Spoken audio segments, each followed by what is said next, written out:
The crystal vase exploded against her father's skull, and Zara didn't wait to see if he'd survive. She just ran barefoot and bloodstained straight into the one place more dangerous than home. A medical gala where Korea's deadliest crime lord had been watching her, obsessing over her, waiting for her for 3 years. When security mistook her for the missing doctor and dragged her to perform an emergency procedure, Zara had one choice: lie her way into carrying a stranger's baby or get dragged back to the father who'd just tried to sell her for 50 million won. She chose the lie, walked into that surgical room, and woke up 12 hours later to discover she was pregnant with twins, and the man who'd been stalking her knew exactly who she really was. She slipped through the service entrance where catering staff rushed past with champagne towers. In the bathroom, she scrubbed blood from her skin, finger-combed her wild hair, and practiced the smile she'd perfected over years of survival. The woman in the mirror looked haunted, terrified, but alive. That would have to be enough. The ballroom glittered with Seoul's medical elite, surgeons in tuxedos, pharmaceutical executives in gowns that cost more than her yearly salary. Zara grabbed a champagne flute and took one sip for courage, trying to look like she belonged among people who'd never known what it meant to run.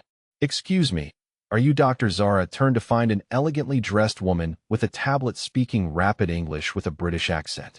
Relief flooded the woman's face as she looked at Zara. "Thank God. We've been calling your phone for an hour." Lee is furious about the delay. Zara's mouth went dry. She'd heard that name whispered in her father's office with the kind of fear usually reserved for natural disasters. The Lee family controlled half of Seoul's underground, more dangerous than her father and the Yoon family combined. But through the crowd, she saw them. Her father's security detail, scanning faces, searching for her. Survival instinct overrode sanity. "Yes," Zara said, "I'm Dr. Lead the way." The woman's relief was palpable. Finally, the procedure must happen within the next 90 minutes, or we lose the optimal window. Lee has been very clear. No delays. Procedure. Window. Zara's medical training screamed questions, but her father's men were getting closer. She let the woman pull her toward private elevators, toward whatever insanity she'd just committed to. The elevator climbed. Zara's heart hammered. The woman explained rapidly. "You reviewed the genetic reports, correct? Both embryos are grade A. We're transferring both to maximize success rates. Standard IVF surrogate protocol.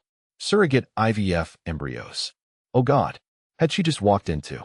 The elevator opened onto a floor that looked nothing like a hotel. This was a private medical facility, all gleaming steel and antiseptic white. A surgical team waited, radiating professional efficiency. "Dr. Chun is here," the woman announced. "We can proceed."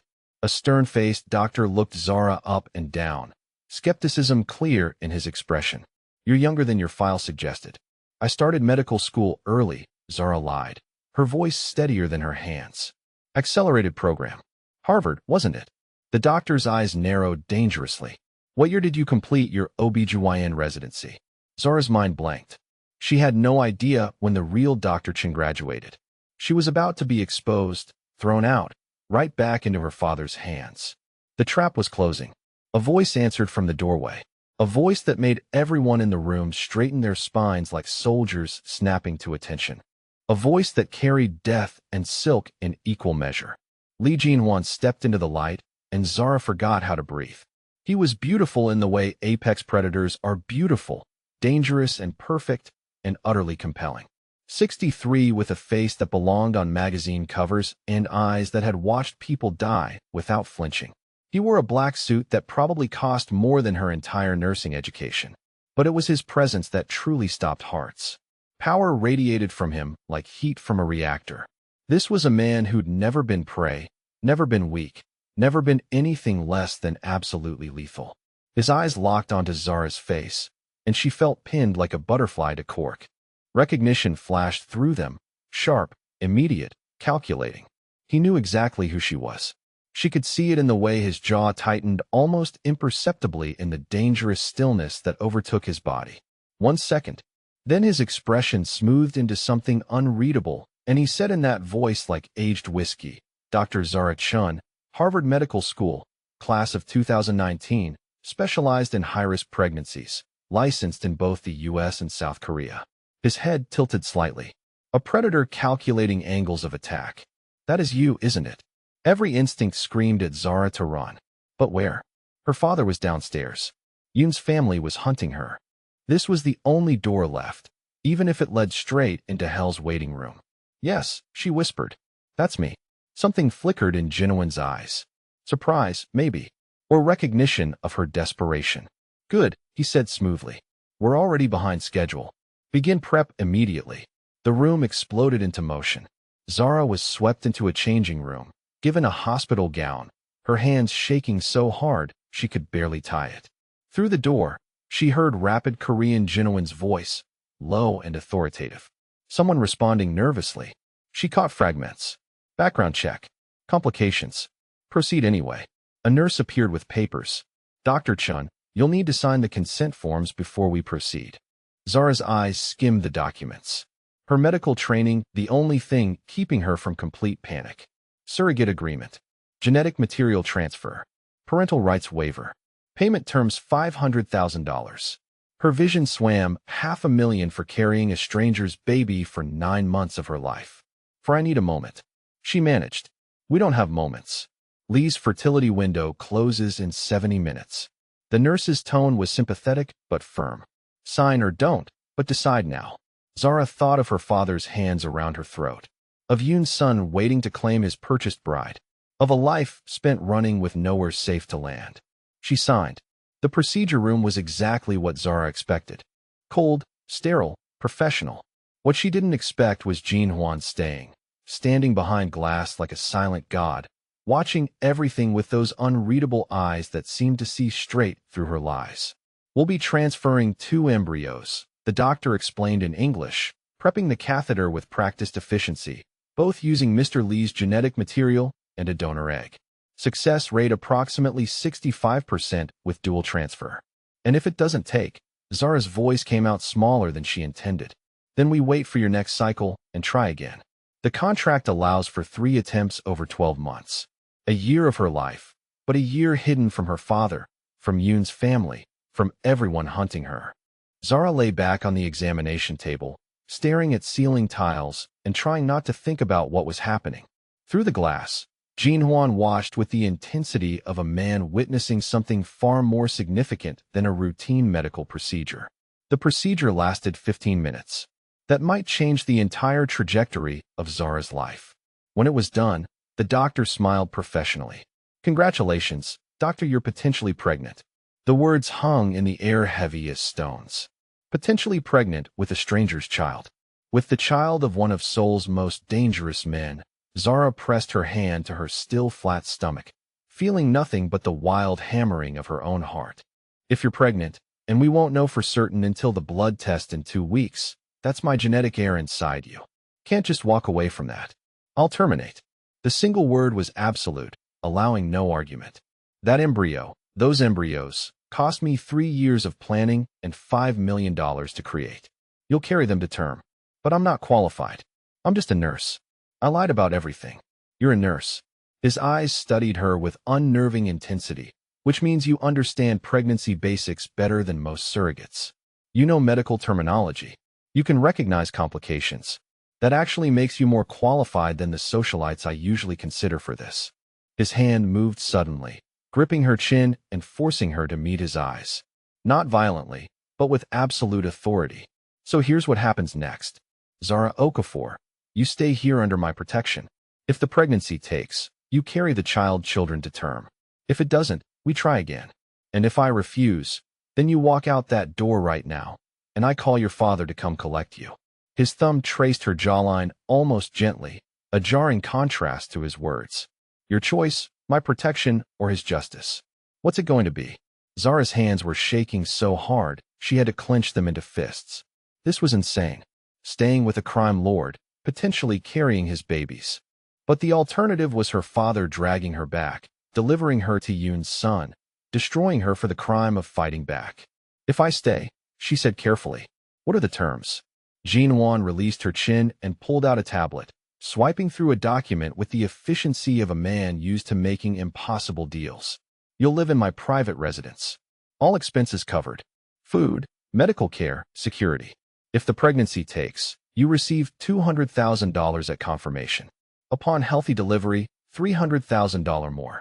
You'll sign away all parental rights and never contact the family again. What if something goes wrong? What if there are complications? Then you have access to the best medical care in Seoul. I don't let my investments fail. The way he said it, cold clinical, made it clear she was exactly that, an investment. But Zara, you need to understand something. If you stay here, you're in my world now. My rules. My protection comes with a price. What price? Your obedience, your honesty, your complete cooperation. His eyes held hers. I don't tolerate lies, and I don't tolerate betrayal.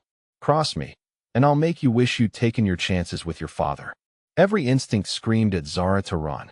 She had no money, no passport, no plan, just the clothes she wasn't even wearing, and the blood of her father still under her fingernails. I need to think. You have 30 seconds. Jinwon checked his watch with calculated casualness. After that, I call security to escort you out. If you're watching this and your heart is racing, smash that subscribe button right now because this story is about to get so much more intense. Comment below. Would you have made the same choice as Zara? 10 seconds. 20. Zara's mind raced through options that all led to dead ends. I'll stay, she whispered at 29 seconds. I accept your terms. Something flickered in Jinwon's expression. Satisfaction maybe, or something darker.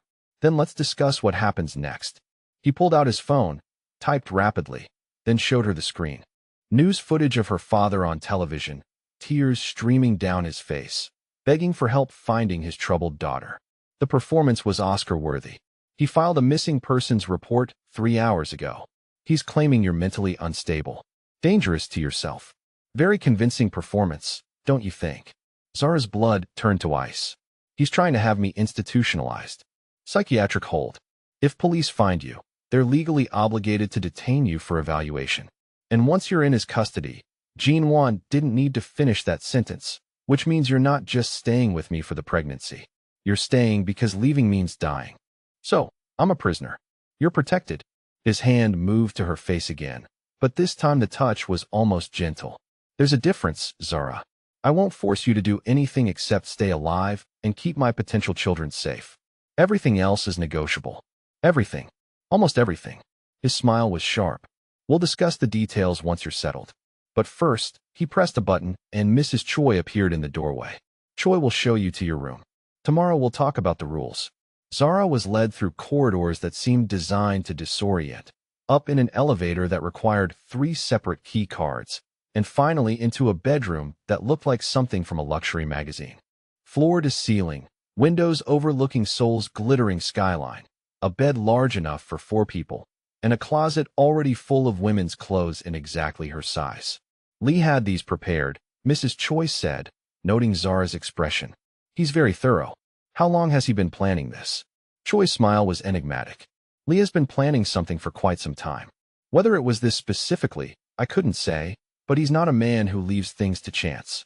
After Mrs. Choi left, Zara explored the room like a prisoner examining her cell. The windows didn't open.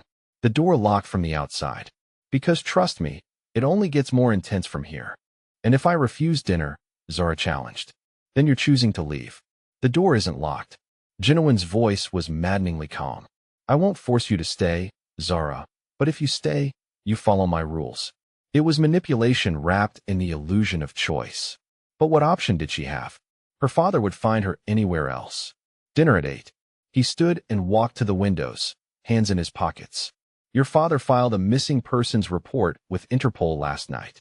He's claiming you embezzled from his diplomatic accounts.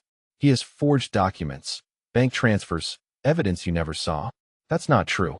I know, but he's building a case to have you arrested and extradited. Jinwon turned to face her. Which means we need to move faster than I'd planned. Faster. I need you to help me build a counter case. Use your nursing skills, your understanding of medical documentation and records to help trace his real operations. He pulled up files on his laptop. I have access to databases. You'd need government clearance to see military intelligence, Interpol records, banking systems across 3 continents. I want you to help me find everything we can use to destroy him first. Zara walked to the desk, looking at the screens full of impossible access. How do you have all this? Money buys loyalty, buys information, and I have a lot of money. He said it like it was obvious. The question is whether you're willing to help me take down your own father. He tried to kill me, Zara said quietly. He tried to sell me. He's been trafficking women for God knows how long. I'd say he deserves whatever he gets. That's my girl. Pride flickered in Jinowin's eyes, quickly hidden. Then let's burn his world down. They worked for 6 hours straight. Zara's fingers flew across keyboards, following medical records that led to trafficking routes, finding patterns in hospital admissions, and missing persons reports. Jinwon worked beside her, making calls in rapid Korean, pulling favors from contacts across Asia.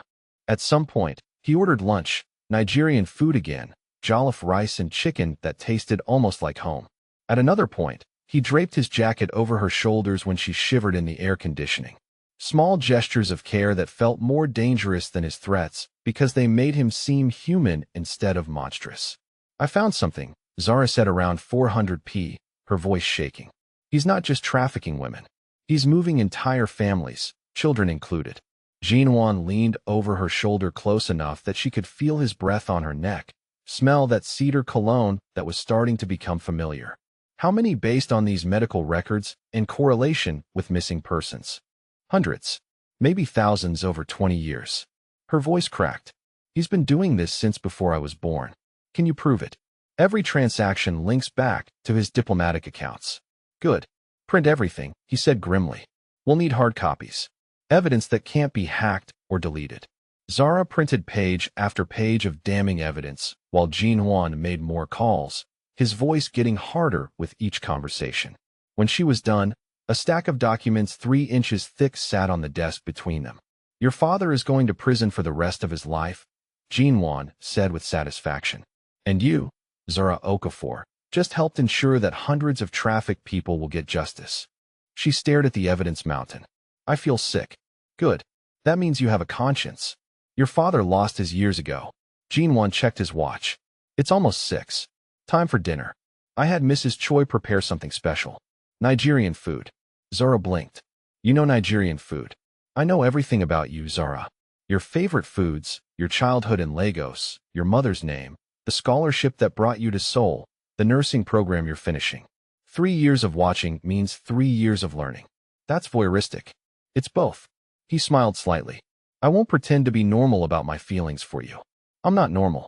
I'm obsessed and possessive and probably a dozen other red flags your friends would warn you about. But I'm also honest. I want you. Not the perfect version. Just you. Zara's throat was tight with emotion she couldn't name. I don't know how to process this. Then don't. Jinwon released her hand and sat back. Just eat dinner with me. Work with me during the day. Let me protect you from your father, and we'll see where this goes. Where do you want it to go? His eyes darkened with something that made heat pull low in Zara's stomach. Everywhere. I wanted to go everywhere. But we have time. 8 weeks until we know if you're pregnant. 8 weeks to figure out if this thing between us is real or just proximity and desperation. And if it's real, then I'm never letting you go. He said it like a vow, like a threat, like a promise. Fair warning. They finished dinner in charged silence, every glance loaded with meaning, every accidental touch electric. When Jinwon walked her back to her room, he stopped at her door like a gentleman from another era. Good night, Jinwon. He started to leave, then turned back. One more thing. If you have nightmares, if you're scared or lonely or just can't sleep, my room is 3 doors down. You can come to me. No expectations, no strings, just you don't have to be alone if you don't want to be. The offer was so unexpected, so genuinely kind that Zara felt tears prick her eyes. Thank you. He nodded once and left, and Zara closed her door, feeling more confused than ever. This man who terrified and fascinated her in equal measure, who'd been stalking her for 3 years, but also learning her language and her culture and what made her happy, who wanted to possess her, but also offered comfort without expectations. Comment below if you think Zara should trust him or run. Because honestly, I don't even know what the right answer is. That night, Zara lay awake until 200 her mind spinning with everything that had happened in the last 24 hours. She'd gone from running for her life to potentially pregnant with a crime lord's babies. From complete terror to something more complicated that involved attraction and gratitude, and the terrifying possibility that Jinwon might actually be telling the truth about his feelings. At 2:30 a.m., Another nightmare jerked her awake. Her father's hands around her throat, his voice promising terrible things. Zara sat up gasping, her heart racing so fast. She thought she might have a panic attack. The walls of the beautiful room felt like they were closing in. She needed not to be alone. Before she could talk herself out of it, Zara grabbed a robe and walked 3 doors down, stood outside Jinowin's room for 5 full minutes, her hand raised to knock, telling herself this was stupid. This was dangerous. This was exactly how women got themselves killed by powerful men. But her hand was shaking, and the nightmare was still too real, and she couldn't go back to that empty room. She knocked. Soft, almost silent. But he opened the door immediately, like he'd been waiting. His hair was mussed, his shirt unbuttoned, but he was fully awake. Couldn't sleep either, he said, not a question. Zara shook her head. His eyes took in her trembling hands, her too fast breathing. Nightmare. Come in. He stepped aside, and Zara entered the most masculine bedroom she'd ever seen. Dark wood, black leather, floor-to-ceiling bookshelves filled with volumes in Korean and English. But what surprised her was the warmth. A fire crackled in the fireplace. Soft music played from hidden speakers. It felt safe. Do you want tea? He asked. Or just not to be alone? Not to be alone. He guided her to a leather couch by the fire. Zara curled into the corner, pulling her robe tight. Jinwon sat at the other end, close enough to comfort, far enough to respect boundaries she hadn't set. Tell me about the nightmare. My father. Same as always. But now it's worse because I know what he's capable of. What he's done to other people. She looked at Jinwon. Do you ever regret learning the truth about someone? Even when the truth is horrible. Every day? His voice was quiet. But ignorance doesn't protect you, Zara. It just makes you vulnerable in different ways. They sat in comfortable silence, watching flames dance. Zara felt her heart rate slow, her breathing even out. This was dangerous in entirely new ways. Not the physical danger of her father, or even the legal danger of staying with Jinwon. This was the danger of feeling safe with someone who shouldn't be safe. Of trusting someone who'd given her every reason not to trust him. Of falling for her captor because he'd shown her kindness when she needed it most. Zara, he said suddenly. What? I need you to know something. If you want to leave, truly want to leave, I'll help you. New identity, new country, enough money to disappear forever. Your father would never find you. Why would you do that? Because keeping you against your will would destroy whatever this is between us. And because you deserve choice. Real choice. Not the illusion of choice I gave you earlier. She studied his face in the firelight. Was he telling the truth? Or was this another manipulation? Another way to make her feel indebted to him? I don't know how to tell the difference between kindness and control. She admitted. Kindness gives you power. Control takes it away. When I offer you choices, real choices, that's kindness. When I eliminate your choices to keep you safe, that's control. Jinwon moved closer on the couch. I'm going to do both, Zara. I'm not good enough to be only kind. But I'm trying to be honest about when I'm being controlling and why. And Zara fell asleep on his couch, wrapped in a cashmere throw, listening to him read in Korean. She woke up 8 hours later in her own bed, with no memory of being moved. But there was fresh orange juice on her nightstand and a note. Good morning. The pregnancy test is this afternoon. Whatever the result, we'll face it together. Jinwon. The pregnancy test was positive. Twins. Zara stared at the blood work results while Jinwon stood beside the doctor's desk, his face unreadable.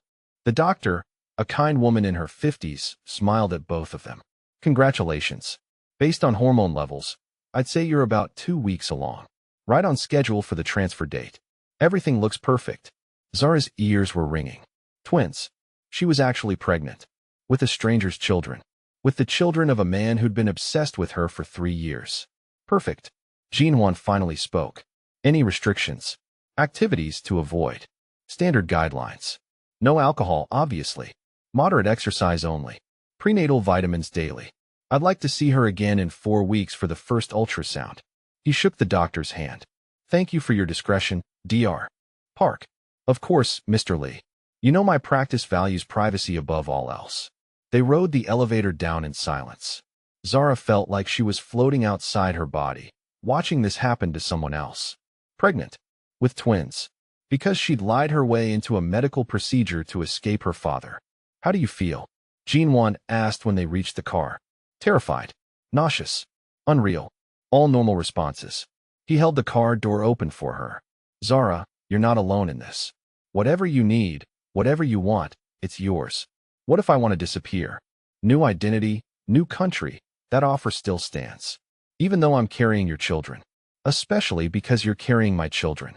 His eyes were intense. They deserve a mother who chooses to be their mother, not one who's trapped into it. But Zara, I hope you'll stay. I hope you'll let me take care of you. Let me try to earn the right to be in their lives. The honesty in his voice undid her. She started crying in the back seat of his car, great heaving sobs that came from somewhere deep and broken. Jinwan didn't try to touch her or comfort her or tell her it would be okay. He just handed her tissues and waited. When she finally stopped, he said, "Better. A little." She wiped her face.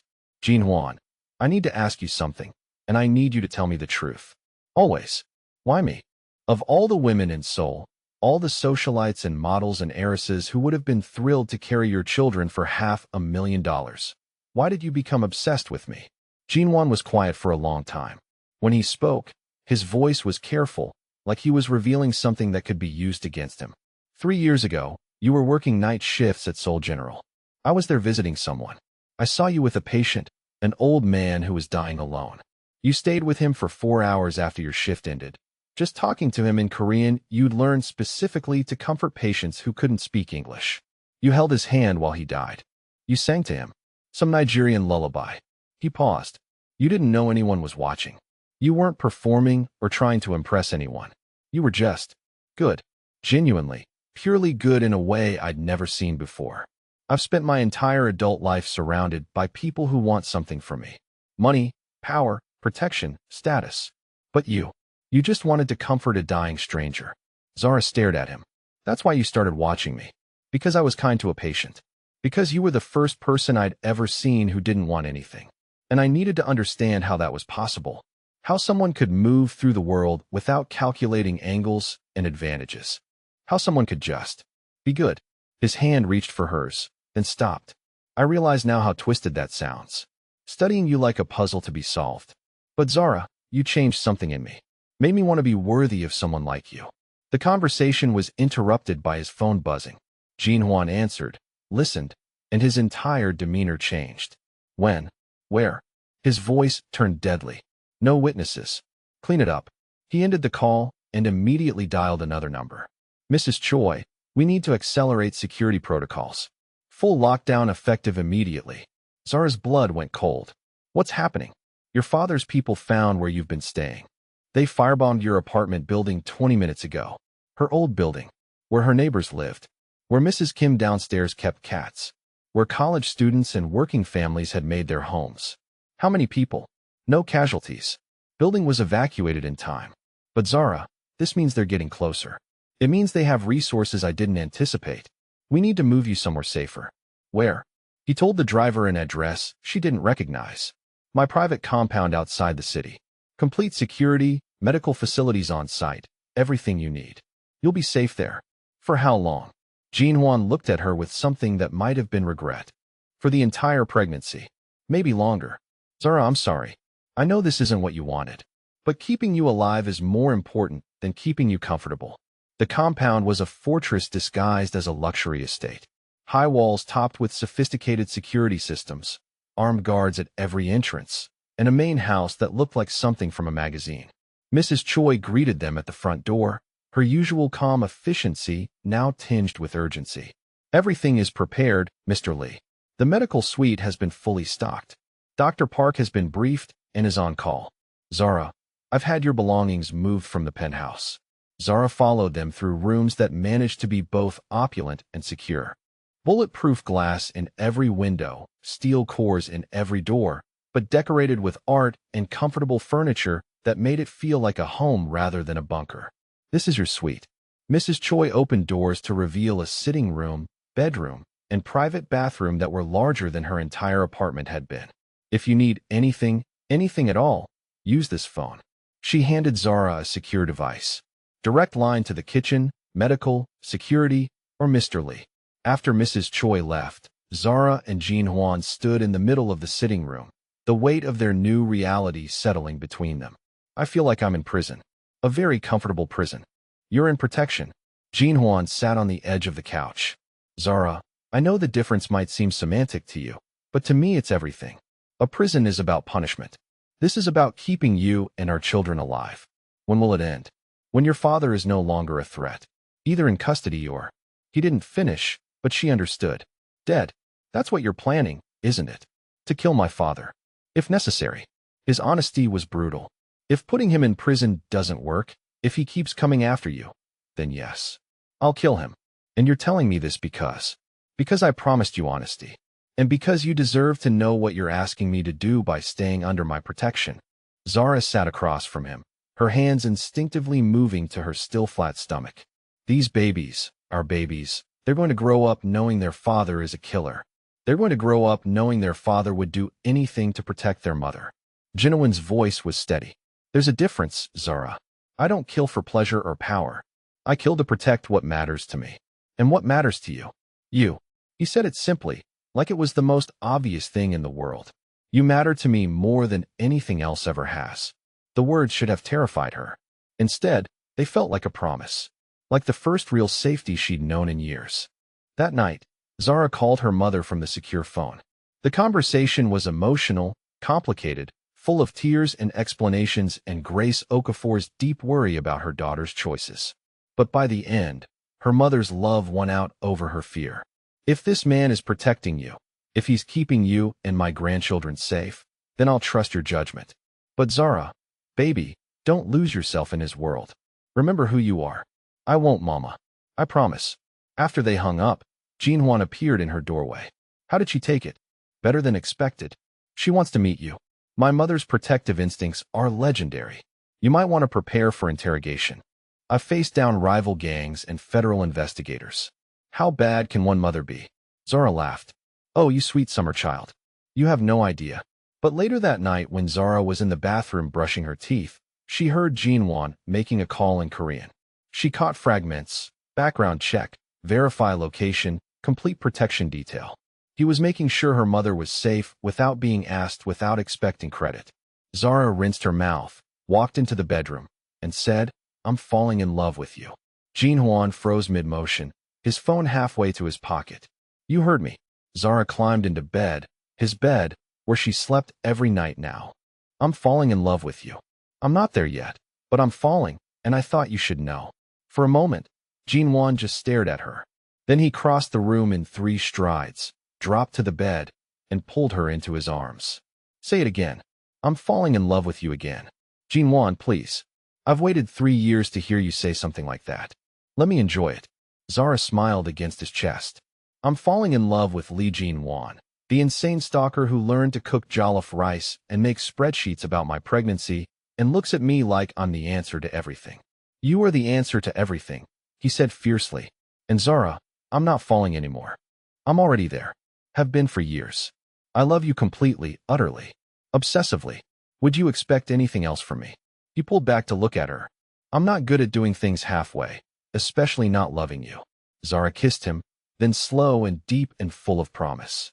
When they broke apart, she whispered, still, not tonight, though, right? Not tonight, but soon.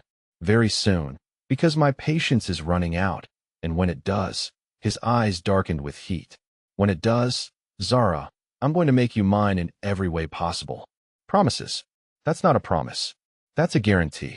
He settled back against the pillows, pulling her into his chest. Now sleep. Our babies need you rested. Zara fell asleep thinking about promises and guarantees and the impossible fact that she was actually genuinely happy for the first time in years. It wouldn't last.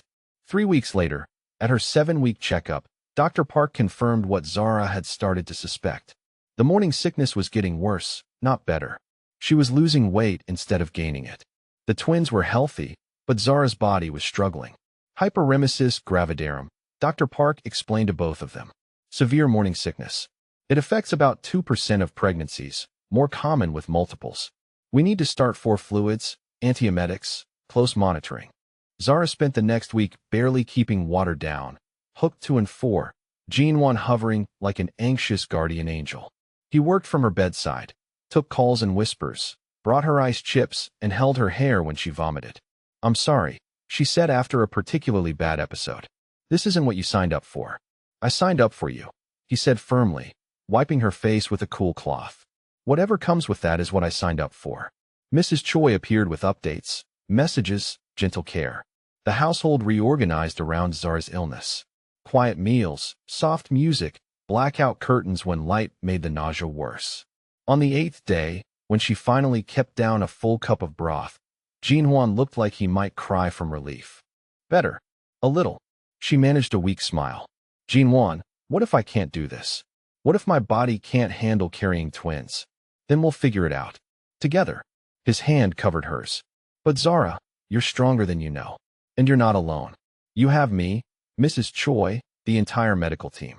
We're all fighting for these babies with you. The morning sickness improved gradually over the next 2 weeks, but Zara remained weak, fragile in ways that worried everyone.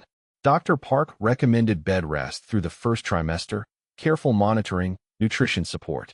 It was during one of these quiet recovery days that Jinhwan brought devastating news. Zara was propped up in bed, finally able to eat solid food, when he appeared in her doorway with an expression she'd never seen before. What's wrong? Your father escaped. The words hit like physical blows. Escaped. From diplomatic custody. Someone with significant resources helped him. For guards are dead. He's disappeared completely.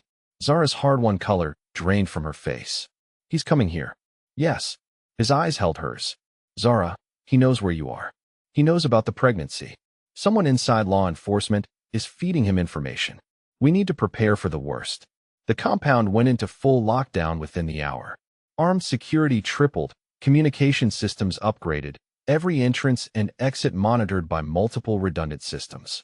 Zara was moved to an interior room with no windows, essentially a panic room disguised as a luxury bedroom. This is temporary, Jinhwan assured her, but his tension was obvious. Just until we can track him down. How long? However long it takes. His jaw was tight. Zara, I won't let him get to you. I won't let him hurt our children. Whatever it takes. The words carried weight she was starting to understand. Jinhwan would kill her father without hesitation if necessary. Part of her should have been horrified by that. Instead, she felt protected in ways she'd never experienced. That night, unable to sleep despite her exhaustion, Zara found herself thinking about the woman she'd been 3 months ago. Running, desperate, alone. Now she was pregnant with twins, protected by one of Seoul's most dangerous men, falling in love despite every rational thought telling her it was insane. Her hand moved to her stomach, where the tiniest suggestion of a curve was beginning to show. These babies, conceived in desperation and lies, were becoming the center of her universe. And the man who'd stalked her, captured her, obsessed over her for 3 years was becoming something she'd never expected. Home. The attack came at dawn. Zara woke to the sound of alarms, shouting, gunfire in the distance. She grabbed her robe and opened the bedroom door to find Jinhwan's men in full tactical gear. Weapons drawn surrounding the penthouse. What's happening? She asked, but no one answered. They just formed a wall between her and the elevators, their faces grim. Then Jinhwan appeared, and Zara's blood went cold. He had blood on his shirt, not his own, she hoped, and murder in his eyes. Your father escaped, he said without preamble. During a transport to court, for guards dead. He's in the wind. Zara's world tilted. Escaped. Someone helped him. Someone with resources and connections. Jinhwan moved to her, his hands on her shoulders. Zara, he's coming here. He knows you're with me. He knows. His eyes flicked to her stomach, which was starting to show now at 3 months. He knows everything, and he's coming to finish what he started. He'll kill me. He'll try. Jinhwan's voice was still, but he'll have to go through me first. And Zara, his eyes held hers. He won't make it through me. The next hours were chaos. Jinhwan's men fortified the penthouse. Security protocols that looked like military operations, weapons being checked and distributed. Zara was moved to an interior room with no windows. Essentially, a panic room disguised as a luxury bedroom. Stay here, Jinhwan ordered. Don't open this door for anyone except me. Not my men. Not Mrs. Just Me. Understood. Jinhwan, you can't fight my father alone. I'm not alone. I have 20 armed men and every tactical advantage. Your father is desperate and running on rage. He'll make mistakes. Jinwan cupped her face. But if something happens to me, if somehow he gets through, there's a passage behind that bookshelf. It leads to an underground tunnel. Follow it to the end. There's a car waiting with keys and cash. Drive to the address programmed into the GPS. You'll be safe there. I'm not leaving you. You're not leaving me.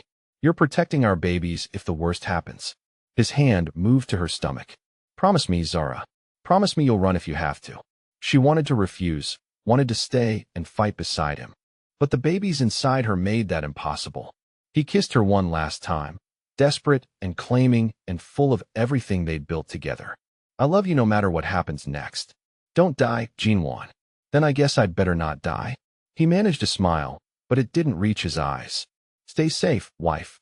Then he was gone, and Zara was alone in the panic room with her racing heart and two babies who seemed to sense her fear kicking frantically against her ribs.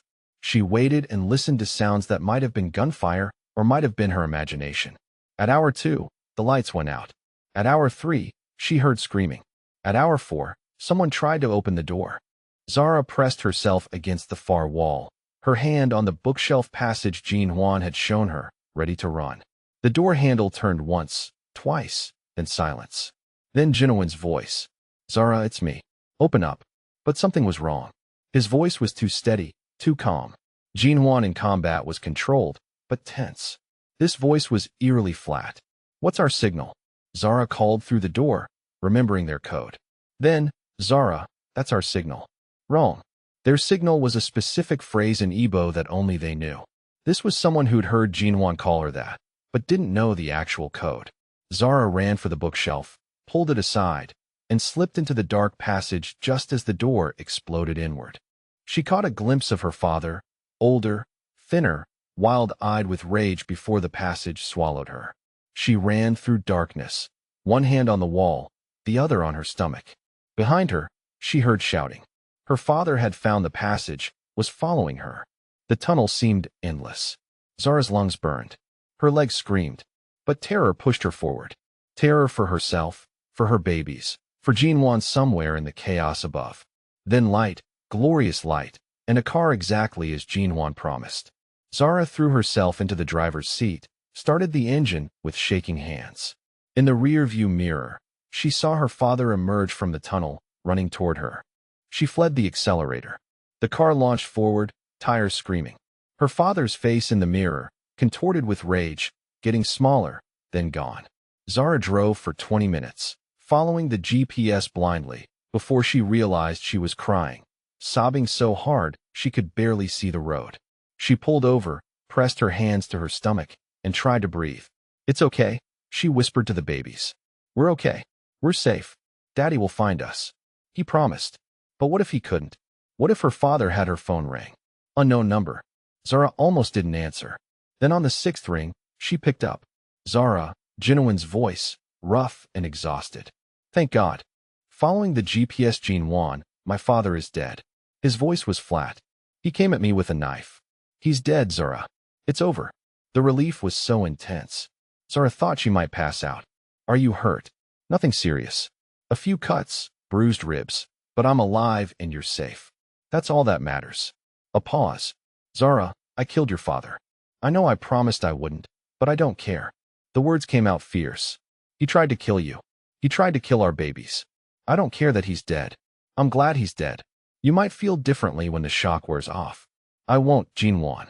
He stopped being my father years ago. He was just a monster wearing my father's face. And you stopped him. You protected us. Zara's voice cracked. I'd burn down the world for you. Jinwan said simply. I thought that was obvious. It should have been a red flag. Should have sent Zara running. Instead, she crossed the room and kissed him, pouring every complicated emotion into it. When they broke apart, she said, Don't get killed. Our babies need their father. I don't plan on dying anytime soon.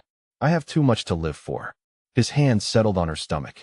3 reasons to stay alive, to be exact. That night, they fell into a new routine. Jinwan worked late making calls and building his case against Robert Okafor. Zara researched baby things, cribs and car seats, and the million terrifying ways babies could die if you weren't careful. Around midnight, she found herself in his office doorway watching him work. Can't sleep. He asked without looking up. Babies are doing gymnastics. I think they inherited your inability to rest. She moved into the room. What are you working on? Finalizing our case against your father. We're ready to move. I just need your permission. Zara's heart stuttered. Permission for what? To release everything. Send it to every law enforcement agency simultaneously. Interpol, FBI, ICC, local police. He'll be arrested within hours of the information going public. Jinhwan finally looked at her. But Zara, once we do this, there's no taking it back. Your father will know you helped. He'll spend whatever life he has left hating you. He already hates me, Zara said quietly. I'd rather he hate me from prison than hate me while hunting me. You're sure? She thought about 26 years of fear of watching her father destroy people while hiding behind diplomatic immunity. Of the women whose names had been on that list, sold like livestock. Of the child she'd been before she'd learned to be afraid. I'm sure, send it. End him. Jinhwan held her gaze for a long moment, then pressed a button on his laptop. It's out. Within the hour, everyone will know what Robert Okafor really is. Zara felt simultaneously terrified and liberated. What happens now? We wait for the chaos. He stood moved to her, but we wait together. And Zara, yeah, thank you for trusting me with this. I know it wasn't easy. You're the only person who made it possible. She leaned into him. Without you, I'd still be running. Or worse, married to Yoon's son and broken. You'd never break. You're too strong for that. Jinhwan's arms came around her, holding her close. But I'm glad I got to you first. Glad you crashed my gala and lied your way into my life. Best thing that ever happened to me.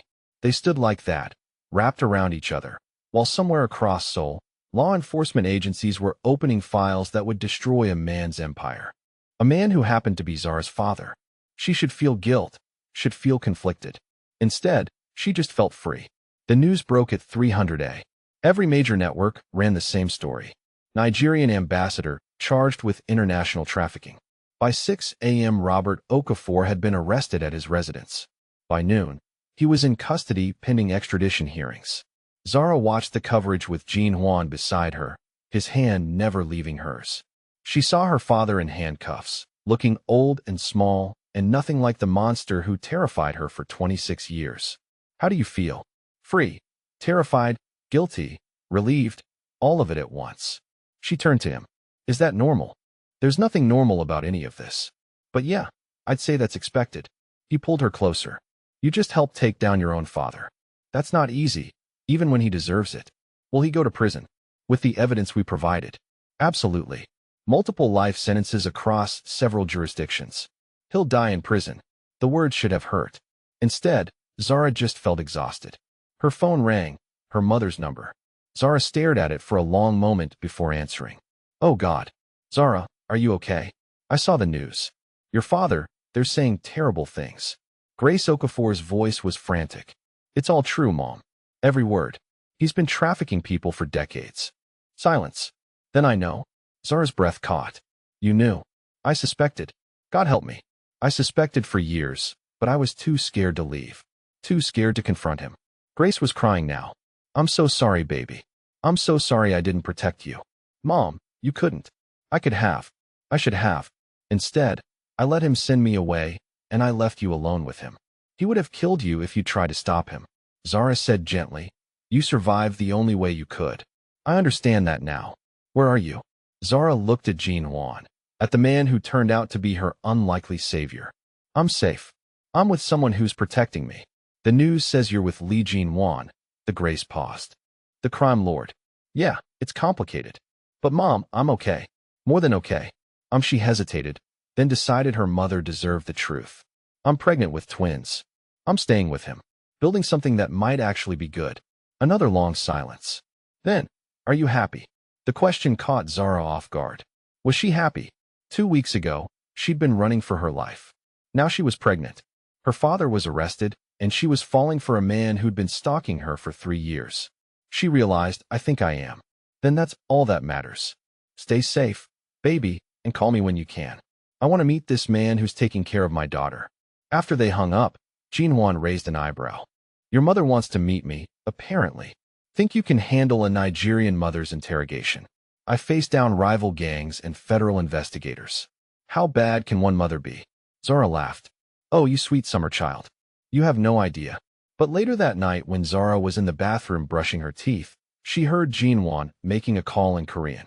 She caught fragments: background check, verify location, complete protection detail. He was making sure her mother was safe without being asked, without expecting credit. Zara rinsed her mouth, walked into the bedroom, and said, "I'm falling in love with you." Jinwon froze mid-motion, his phone halfway to his pocket. "You heard me." Zara climbed into bed, his bed, where she slept every night now. "I'm falling in love with you. I'm not there yet, but I'm falling, and I thought you should know." For a moment, Jinwon just stared at her. Then he crossed the room in 3 strides, dropped to the bed, and pulled her into his arms. "Say it again. I'm falling in love with you again. Jinwon, please. I've waited 3 years to hear you say something like that. Let me enjoy it." Zara smiled against his chest. "I'm falling in love with Lee Jinwon, the insane stalker who learned to cook jollof rice and make spreadsheets about my pregnancy and looks at me like I'm the answer to everything." "You are the answer to everything," he said fiercely. "And Zara, I'm not falling anymore. I'm already there. Have been for years. I love you completely, utterly, obsessively. Would you expect anything else from me?" He pulled back to look at her. "I'm not good at doing things halfway, especially not loving you." Zara kissed him, then slow and deep and full of promise. When they broke apart, she whispered, still, "Not tonight, though, right? Not tonight, but soon. Very soon, because my patience is running out, and when it does," his eyes darkened with heat. "When it does, Zara, I'm going to make you mine in every way possible." "Promises. That's not a promise. That's a guarantee." He settled back against the pillows, pulling her into his chest. "Now sleep. Our babies need you rested." Zara fell asleep thinking about promises and guarantees and the impossible fact that she was actually genuinely happy for the first time in years. It wouldn't last. Months passed in a strange bubble of domesticity mixed with danger. Zara's pregnancy progressed normally after the difficult first trimester. Her belly grew round and proud. Jinwon attended every doctor's appointment, asked detailed questions, took notes like he was studying for the most important exam of his life. At 20 weeks, they learned they were having 1 boy and 1 girl. Jinwon cried when he saw them on the ultrasound screen, actual tears that he didn't try to hide. "Our children," he whispered, reaching for Zara's hand. "They're perfect." Dr. Park smiled at both of them. "Very healthy. Good growth rates. Your due date is still on track for December 15th. After the appointment, they went shopping for baby things. Jinwon, who commanded criminal empires with ruthless efficiency, stood helpless in front of a wall of car seats. "I've researched 17 different models," he admitted. "I still don't know which is safest." "They're all safe," Zara laughed, her hand on her belly. "You don't have to buy the most expensive one to love these babies well." "But what if the expensive one saves their lives in an accident I didn't anticipate?" His intensity about protecting their children was both touching and slightly concerning. "Jinwon, you can't control everything." "I can try." His hand covered hers on her stomach. "I've failed to protect people before, Zara. I won't fail them." "Who did you fail to protect?" His face closed off. "That's a story for another day." They bought cribs, a changing table, tiny clothes in yellows and greens since they wanted some things to be surprises. Jinwon insisted on the most advanced baby monitors available, ones with video, audio, movement sensors, and direct connection to his security system. "Overkill," Zara commented. "Necessary," he corrected. At 24 weeks, Zara felt strong enough to start planning the nursery. She wanted something warm and peaceful, with natural light and soft colors. Jinwon wanted something that could be fortified in an emergency. They compromised.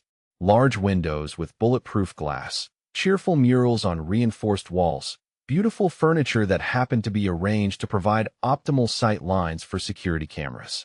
The babies kicked constantly now, responding to Jinwon's voice when he talked to them. He had gotten in the habit of holding conversations with Zara's belly, updating them on his day, telling them about the world they'd be born into, making promises about the father he intended to be. "I was thinking about names," Zara said one evening while he rubbed lotion on her stretched skin. "What did you have in mind?" "For the girl, I like Amara. It means grace in Igbo. Beautiful. And for the boy, that's harder. I want something that honors both our cultures. Something strong." Jinwon was quiet for a moment. "What about Kenzo?" It means strong and healthy in Japanese, but it works in Korean too. And it sounds good with Okafor. Kenzo and Amara Okafor. Wait. Zara sat up. Okafor. You want them to have my name? Of course. Jinwon looked confused by her surprise. You're their mother. But you're their father. And you have more money and power and can protect them better than I ever could. Money and power don't make someone a good parent. Love does. And Zara, you have more capacity for love than anyone I've ever known. Our children will be lucky to carry your name. The conversation was interrupted by a knock on the bedroom door. Mrs. Choi entered with an expression Zara had never seen before. Worried. Apologetic. Mr. Lee, we have a situation. What kind of situation? Jinwon's voice immediately shifted to business mode. Your brother is here. Jinwon went completely still. My brother is dead. Your half-brother. Mrs. Choi corrected gently. Lee Miho. He's at the front gate with a small security detail. He says it's urgent. Family business. Jinwon's face had gone pale. Excuse me, he said to Zara, and followed Mrs. Choi out of the room. Zara had never heard Jinwon mention family beyond vague references to his criminal organization. The fact that he had a brother, and that this brother's arrival clearly disturbed him, raised new questions about the man she was having children with. 20 minutes later, Jinwon returned with a tall man who shared his sharp cheekbones and intelligent eyes, but had a softer demeanor. Less predatory, more human. Zara, this is Lee Miho, my younger brother. Miho, this is Zara Okafor. Miho bowed politely. It's an honor to meet you. Jin has told me wonderful things about you and the babies. Zara shot Jinwon a look. You told him about us. Miho smiled. He's been insufferably happy for months. It's been very concerning for those of us who know him well. What brings you here, Miho? Jinwon's voice was careful. Family business. Father wants to meet her. The temperature in the room dropped 20 degrees. Jinwon's father, who Zara had assumed was dead or absent, was apparently very much alive and interested in her existence. Absolutely not. No, Jin. Miho's voice was firm but kind. He's not asking. He's summoning. And you know what happens when family summons go unanswered. Jinwon ran his hands through his hair. Zara is 7 months pregnant with twins. She's not traveling anywhere, especially not to meet him. Then he'll come here. Is that what you want? The brothers stared at each other in a silent battle of wills that clearly had decades of history behind it. Finally, Jinwon turned to Zara. I need to tell you about my father. And I need to tell you why I've spent my entire adult life trying to be nothing like him. They sat in the living room while Miho waited outside, giving them privacy for a conversation Jinwon had clearly been dreading. My father is the head of our family organization, Jinwon began. He built our power through calculated brutality that makes my methods look gentle by comparison. Growing up in his house was like living in a war zone where love was weakness and mercy was failure. What does he want with me? To evaluate you. To determine if you're worthy of carrying the next generation of his legacy.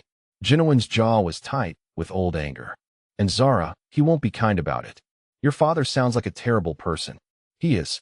But he's also family. And in our world, family obligations can't be ignored without consequences. What kind of consequences? War. Between our organization and his. Which would put you and our children directly in the line of fire. Zara absorbed this. So I meet him. Once. And then it's over. It's never over with him, Jinwon said quietly. But yes, one meeting might buy us years of peace. Time to raise our children without looking over our shoulders. When? Tomorrow. He's flying in from Busan. Just him and minimal security. As much of a gesture of respect as he's capable of making. Where? Here. Our territory. Our rules. But Zara, his eyes held hers. Whatever he says to you, whatever he implies or threatens or promises, remember that you don't owe him anything. You don't have to perform or prove yourself or earn his approval. You just have to survive the conversation. That night, Zara lay awake feeling the baby's kick and thinking about family legacy and the children who would inherit everything she and Jinwon were building together. She thought about her own father, now serving multiple life sentences, and Jinwon's father, who apparently ruled through fear. What kind of grandparents would these children have? What kind of world were they being born into? Jinwon, she said into the darkness. Yes. Promise me something. Anything. Promise me that no matter what happens with your father, no matter what family obligations or organizational politics demand, Our children will know love first. They'll know safety first. They'll know that being powerful doesn't mean being cruel. I promise, he said without hesitation. And Zara, I promise you something else. If my father threatens you or disrespects you or makes you feel unsafe in any way, family obligations can go to hell. I'll choose you and our children over him without question. Good. Because I'm not raising babies in a world where love is seen as weakness. Then we'll change that world. His hand found hers in the dark. Starting with our family. Lee Jinowin's father arrived at exactly noon the next day. Zara watched from the upstairs window as a convoy of black cars made their way through the compound's security checkpoints. The man who stepped out of the lead vehicle was smaller than she'd expected, but his presence filled the courtyard in a way that made even Jinowin's most experienced security men step back. Lee Sango was 67 years old and moved with the careful economy of someone who had never wasted motion on anything that didn't serve his purposes. His hair was silver, his suit impeccable, and his eyes were exactly like Jinowin's, but colder. Empty of everything except calculation. Mrs. Choi appeared to escort Zara downstairs. Are you ready? As ready as someone can be to meet their crime-lord future father-in-law while 7 months pregnant with twins. Mrs. Choi's mouth quirked in what might have been a smile. He's just a man, dear. A powerful, dangerous man with decades of blood on his hands, but still just a man. Remember that. The formal living room had been prepared like a diplomatic summit. Chairs arranged for optimal positioning, tea service that probably cost more than most people's cars, and security personnel stationed at discrete intervals. Jean Huan stood when they entered, his entire body radiating tension. Zara beside him, hand on her rounded belly, looking serene despite her racing heart. Lee Sango studied her for a long moment before speaking. So you're the woman who's captured my son's attention. Yes, sir. Zara's voice was steady. I'm Zara Okafor. Sit. It wasn't a request. They arranged themselves carefully, Jean Huan close enough to intervene, Sango across from them like a judge pronouncing sentence. Miho took a chair slightly behind his father, his role apparently to observe rather than participate. Tell me about yourself, Sango commanded. Your family, your education, your intentions regarding my son and his children. My father is in prison, Zara said evenly. My mother raised me to value integrity and compassion. I'm a registered nurse specializing in pediatric care. And my intentions are to love your son and raise healthy children who contribute positively to the world. Sango's eyebrow raised slightly. Your father's crimes are well documented. Do you share his flexible relationship with legality? No, sir. That's why I helped gather the evidence that put him in prison. Interesting. He sipped his tea with careful deliberation. And what do you know about my son's business interests? I know he protects people who can't protect themselves. I know he has more honor than my father ever did. And I know he'll be an excellent father. You're either very naive or very diplomatic. I'm honest. Zara met his gaze directly. Mr. Lee, I didn't seek out your son or his world. Circumstances brought us together. But I've seen enough to know that he's a good man in a complicated situation. And I love him. Love. Sango's voice made the words sound like a foreign concept. Love makes people weak, foolish, vulnerable. Love makes people fight harder for what matters to them. Zara's hand moved protectively to her stomach. Your son has never been stronger than he is now. Because he has something worth protecting. They stared at each other across the expensive tea service, and Zara felt like she was being weighed and measured by a scale she couldn't see. Jinowin's hand found hers, warm and steadying. Finally, Sango spoke again. You have courage. I'll give you that. Whether that's stupidity or strength remains to be seen. He stood, the interview apparently over. Jean, walk with me. They left Zara in the living room with Miho, who immediately relaxed once his father was gone. That went well, he said cheerfully. Well, Zara stared at him. He basically called me stupid. No, he called you courageous. For father, that's practically a glowing endorsement. Trust me, I've seen him evaluate potential family members before. You passed. What was the test? Whether you'd lie to him, flatter him, or stand your ground. You chose option 3, which is what Jean would have done. Father respects strength, even when he disagrees with it. Outside, the Lee men walked the perimeter of the garden in conversation too quiet for anyone else to hear. But Zara could see Jinowin's posture, defensive and determined. Whatever his father was saying, Jinhuan was pushing back. When they returned, Sango's expression was unreadable. "Miss Okafor," he said formally, "I look forward to meeting my grandchildren."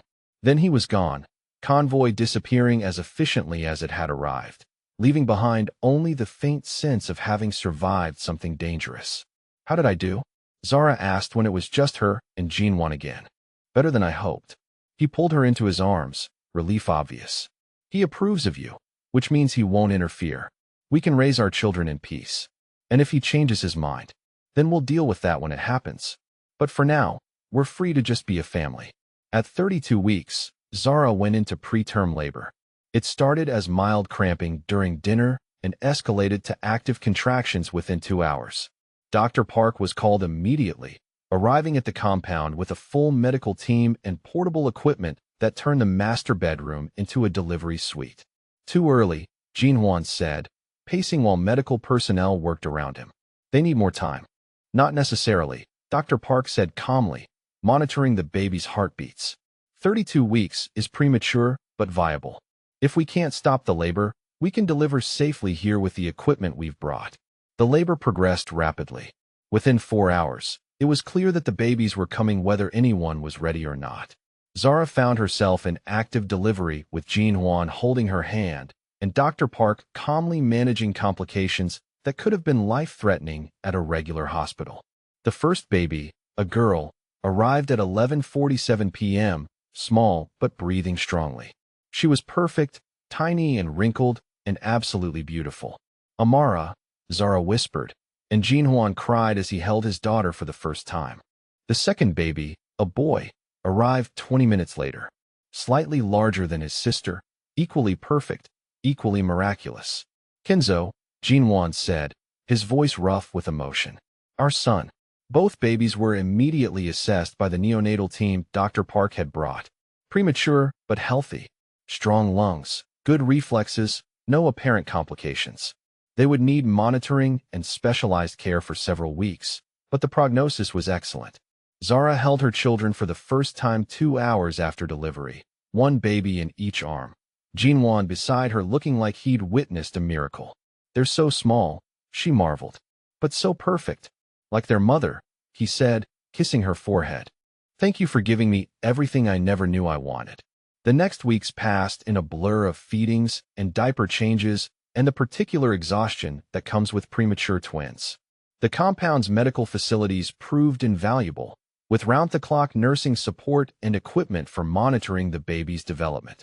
Jinhuan threw himself into fatherhood with the same intensity he brought to everything else. He learned to change diapers, mastered the art of simultaneous bottle feeding, and could soothe a crying baby with surprising skill. Watching him with their children, Zara fell in love with him all over again. See how naturally protective and gentle he was, how he sang to them in Korean and told them stories about the world they'd inherited. At 6 weeks old, the twins were declared healthy enough to move to a regular nursery without medical supervision. Mrs. Choi had prepared a beautiful room with everything they needed, and for the first time, it felt like they were a normal family rather than patients in a medical facility. "We did it," Zara said one evening, watching Jinhuan feed Amara while she nursed Kenzo. "We actually did it." "Did what?" "Survived. Created something beautiful out of something that started with lies and desperation and danger. Built a family." Jinhuan looked at her with the expression she'd grown to love, like she was the answer to every question he'd never known how to ask. "We did more than survive, Zara. We built something extraordinary. Our children will grow up knowing they're wanted and loved and protected. They'll never know what it feels like to run from the people who should keep them safe." "What about your world?" "The criminal organization. The dangers that come with your power. I'm changing things." He said it quietly, but with complete certainty. Building something different. Still powerful, still protective, but not built on fear and cruelty.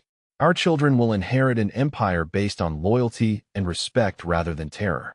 The babies stirred in their arms, tiny faces scrunching in preparation for their next demand for attention. And if they don't want the empire, then they'll be free to choose their own paths, with enough money and protection to do whatever makes them happy. As long as they're good people who treat others with kindness, I don't care if they become doctors or teachers or artists. Zara smiled. "Artists?" Can you imagine crime lord grandfather explaining to his associates that his grandson is a painter? He'd probably commission a gallery just to make sure the art sold well. They put the babies in their cribs and stood together watching them sleep. Amara had Jinowin's sharp features, but Zara's serene expression. Kinzo had Zara's eyes and Jinowin's determined jawline. Perfect combinations of both their parents, carrying the best of two worlds that had collided in violence and somehow created love. 6 months later, Zara woke to sunlight streaming through bulletproof windows and the sound of Jinwan singing Korean lullabies to fussing babies. The compound had become home in ways she'd never expected. Safe, warm, full of laughter and the particular chaos that comes with twins who are determined to explore their world. She found him in the nursery, one baby in each arm, walking circles and singing softly. When he saw her, his face lit up with the smile reserved only for his family. "Good morning, beautiful. They were asking for you." Demanding, really. Very insistent about breakfast. Zara took Amara, who immediately settled against her chest with satisfied baby sounds. "How did I get so lucky?" "Lucky?" Jinwan raised an eyebrow. "You crashed a medical gala, lied your way into carrying a stranger's babies, and fell in love with a crime lord. I'd call that many things, but lucky isn't one of them." "Then what would you call it?" He kissed her softly, Kinzo babbling between them. "Perfect. I'd call it absolutely perfect." Later that morning, Jinwan had to leave for business. Legitimate business, he assured her, consulting work for security firms that wanted to benefit from his particular expertise without getting involved in his less legal activities. The empire was changing, slowly but steadily, into something their children could be proud to inherit. Zara was feeding the babies when Mrs. Choi brought news that would change everything again. "Miss, there's a young woman at the gate. She says she's your cousin from Lagos. She has identification and knows details about your family that suggest she's telling the truth." Zara's heart stopped. Family. Real family. Beyond her mother and her children and the man who'd become her anchor. But how had anyone found her? Bring her in. But security protocols. Of course. Mrs. Choi's efficiency extended to surprise family visits. 20 minutes later, Zara was embracing Adunni, her father's brother's daughter, who she hadn't seen since they were children. Adunni was thin, tired, carrying a small suitcase and wearing clothes that had seen better days. "Zara," she said through tears, "I didn't know where else to go. After what happened to Uncle Robert, our family, everyone is being questioned. Some of us are being threatened. I had to leave Lagos. I had to find you." The story came out slowly. After Robert Okafor's arrest and the revelation of his trafficking operation, law enforcement had turned their attention to his extended family and known associates. Some were innocent, some weren't, but all were under suspicion. Adunni, who worked as a teacher in Lagos and had never been involved in her uncle's business, found herself unemployable and under surveillance. "I used my savings to get here." She looked around the obviously expensive compound. "Zara, I heard rumors about where you were, who you were with, but I didn't believe them until I saw this place. Are you safe? Are you happy?" "I'm both." Zara settled back with Amara in her arms. "It's complicated, but I'm both." She introduced Adunni to the babies, to Mrs. Choi, to the life she'd built in the shadow of one of Seoul's most dangerous men. When Jinwan returned that evening, he found his living room full of women speaking rapid Igbo while babies crawled between them. "Family," Zara said simply when she saw his questioning look. "This is Adunni, my cousin. She needs help." Jinwan assessed the situation with the same intensity he brought to business negotiations. Young woman, clearly exhausted, obviously running from something, carrying herself with the dignity of someone who'd been self-sufficient until circumstances overwhelmed her. "Welcome," he said formally. "Any family of Zara's is welcome here. What kind of help do you need?" Adunni looked between them, clearly trying to process the dynamic. "Just somewhere safe to stay until I can figure out what to do next. I can work, I can contribute. I don't want to be a burden." "You're not a burden, you're family." Jinowin's tone brooked no argument. "Mrs. Choi will show you to a guest room. Tomorrow we'll discuss long-term arrangements." That night, after Adunni had been settled and the babies were asleep, Zara and Jinwan talked about the complexity of building a life that touched so many other lives. "She can't go back to Lagos. The investigation into my father has made life impossible for everyone connected to him. guilty or innocent. Then she stays here, studies Korean, finds work, builds a new life. It's what you did. I didn't have a choice. She does. No, Jinwon said gently. She doesn't. Not really. Sometimes the choice is between one kind of survival and another. You chose to survive by trusting me. She's choosing to survive by trusting you. A year later, Zara stood in the garden watching Jinwon teach Adunni basic self-defense while the twins played nearby. Adunni had enrolled in Korean language classes and was working towards certification to teach English as a foreign language. She'd found purpose and safety in ways that reminded Zara of her own transformation. The compound had become something like a small village, with family and staff and children creating the kind of community Zara had dreamed of but never thought possible. Mrs. Choi had become grandmother to the twins.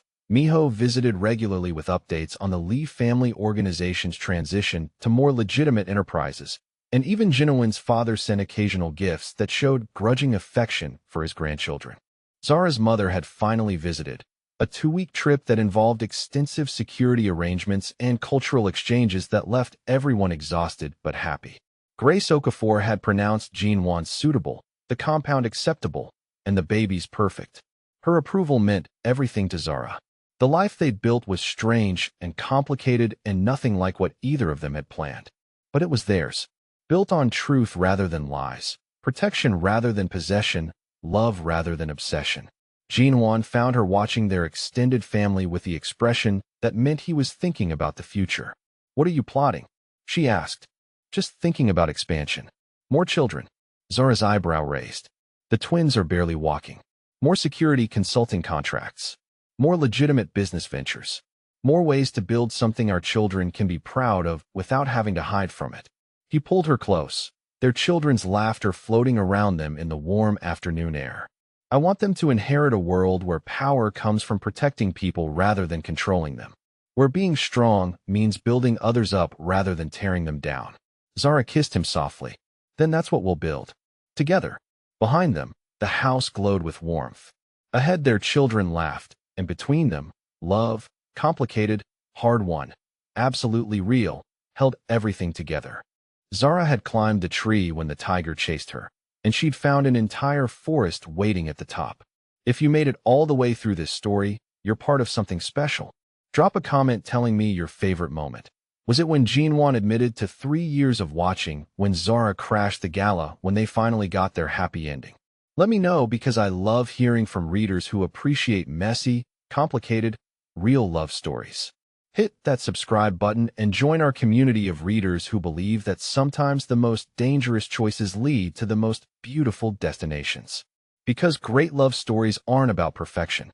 They're about 2 broken people choosing to heal together. Share this with your book club, your sisters, your friends who love romance that doesn't shy away from the dark parts. Because Zara and Jinwon's story deserves to be passed on. Thank you for being here. Thank you for believing in love stories that start in darkness and end in light. And remember, your story isn't over yet. Whatever impossible thing you're facing, whatever tiger is chasing you, keep climbing. You never know what's waiting at the top. Until next time, stay fierce, stay strong, and keep believing in second chances.